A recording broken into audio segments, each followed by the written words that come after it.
1936 թվականին Կաուզիլո Ֆրանկոյի գեներալներից մեկը շարժվելով դեպի Մադրիդ ռադիոհաղորդագրություն ուղարկում Մադրիդի բնակիչներին։ Ասում է հետևյալը. ես 4 շարասյունով գալիս եմ Մադրիդ, իսկ 5-րդը գործում է ձեր մեջ և անհրաժեշտ պահին կհարվածի թիկունքից։ Այդպես գոյացավ 5-րդ շարասյուն հասկացությունը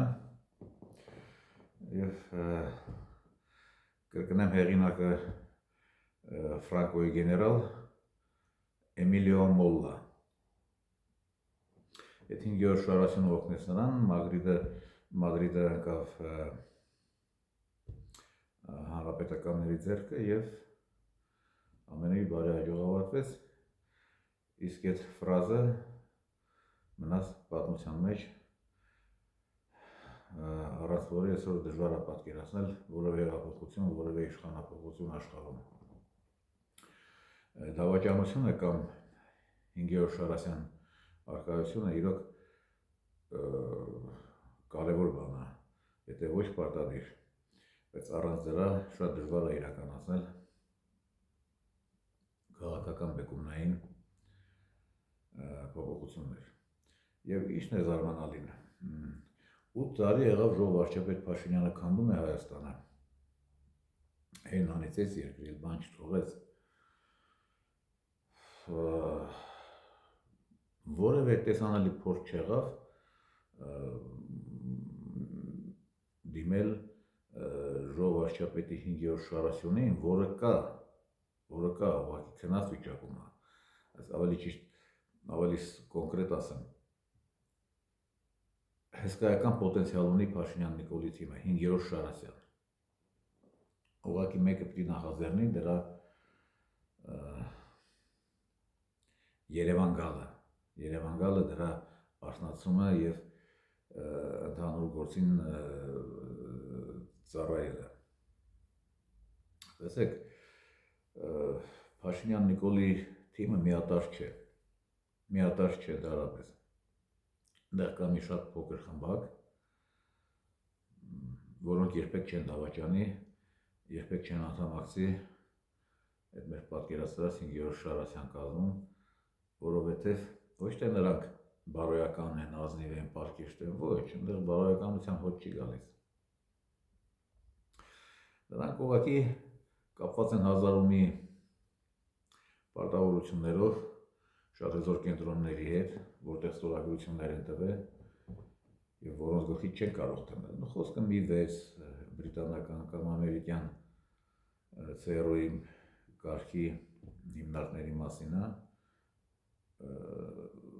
որոնց գլխից դեռ ոչ ոքի չի հաջողվել թռնել և ողջ մնալ։ Դրանց թվին կարելի է դասել, ասենք, Միրզոյան Արոյին, ասենք, Իվանեսյան Դանիելին, որ այսօր նախարարից ազդեցիկ անձնավորություն է Հայաստանում և կուրացիա է անում նոր սահմանադրության մշակումը։ Բայց նույնը չես կարող ասել Իվանեսյան Դանիելի կուրացիայի տակ աշխատող, ասենք, Գալյան թե Փալյան Սրբույի կա, արդարադատության նախարար։ Նա երդվյալ ՔՊԱ-ական չէ, երդվյալ արևմտական չէ, դե ուղղակի կարիերես կին է, պաշտոն են առաջարկել, զբաղեցրել է, ըստ ամենայնի, ինչու ըստ ամենայնի, միանշանակ անսկզբունքային է, շատ էրոտիկ տեսք ունի, սիրեկանների պակաս չունի, անգամ մի սիրեկանը մյուսին նստեցնում է խանդի հողի վրա, ինչի մասին տեղեկացանք շնորհիվ իմնեմնիմի տղեքի։ Ինչևէ, ինչը պիտի խանգարի այդ Սրբույի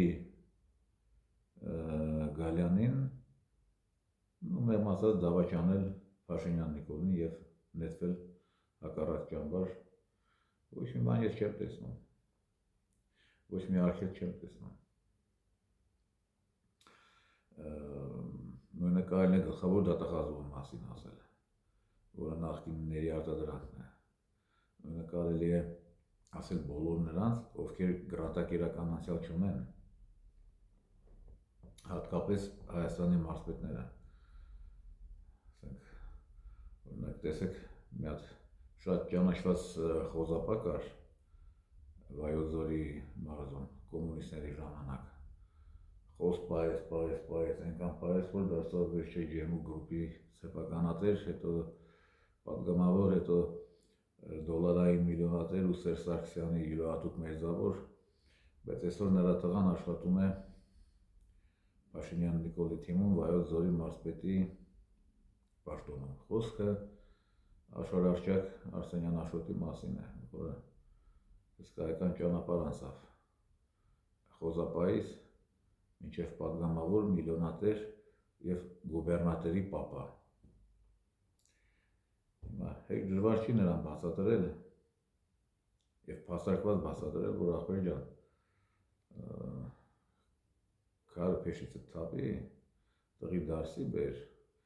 և իր բոլոր լծակներով ռեսուրսները տրամադրի ընդդիմության հաղթանակին։ Իհարկե ուստա Աշոտը կվազի, իհարկե կվազի, ուղղակի պետք է այս մասին շատ մտածել, լուրջ մտածել և առնվազն 10 օրից պետք է սկսել գործել։ Դիմացը կմնա 20 օր, մինչև Փաշինյան Նիկոլը հասկանա, որ թիմը տակից գնում է, այդ ժամանակ չի մնա adekvat քայլեր ձեռնարկելու, նա կդիմի իր սիրած զբաղմունքին, գժությանը, ինչը նույնպես կօգնի մեզ Ժողով վարչապետ Փաշինյանի տապալման գործում։ Նորից կրկնեմ, Փաշինյան Նիկոլի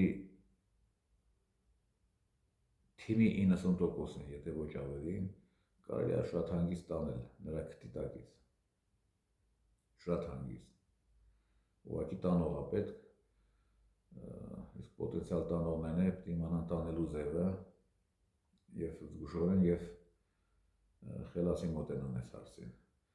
Բացառությամբ այն անձանց, ովքեր կապնված են աշխատանքային պայմանագրային, այլ կերպ ասած ստորագրություններով են կապված համաշխարհային լրջագույն կենտրոնների հետ, որտեղից դեռ ոչ ոք չի կարողացել հեռանալ մեկ այլ կենտրոնի օգտին։ Այսօր թող մտածեն հիմնական ընդդիմադիրները, ես էլ շատ անուններ չտամ, մարզպետերից ենք խոսում, բոլոր խոշորացված համայնքների համայնքապետերը պոտենցիալ թռնող են։ Հիանալի մաս կդառնան Գյորգ Շարասյանը, անգամ Կռակազիլ Գարիկը, այդ խոշոր գիտնականը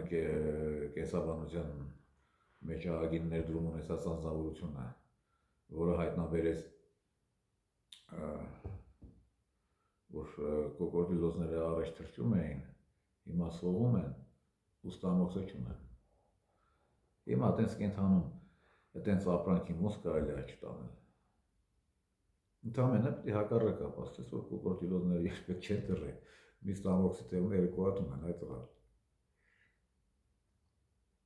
Մի քիչ է որ ուռես կհասկանաս։ Ինչևէ, հույս ունեմ, որ հիմնական ընդդիմադիրները բայց չեն թողնի շանսը կյանք տալ պոտենցիալ գոյություն ունեցող Գյորգ Շահասյանը, Նոր Հայաստանի ժողովրդի վարչապետի, և դրա օգնությամբ կկարողանան ջարդել նրա պայծառ գլուխը և վերջապես իշխանությունը վերադարձնել հայկական քաղաքական ուժերին։ Առայժմ այսքան է, շատ շուտով կհանդիպենք, ես էլ ավանդույթի համաձայն նորից խնդրեմ, որ բաժանորդագրվեք իմ YouTube-ան և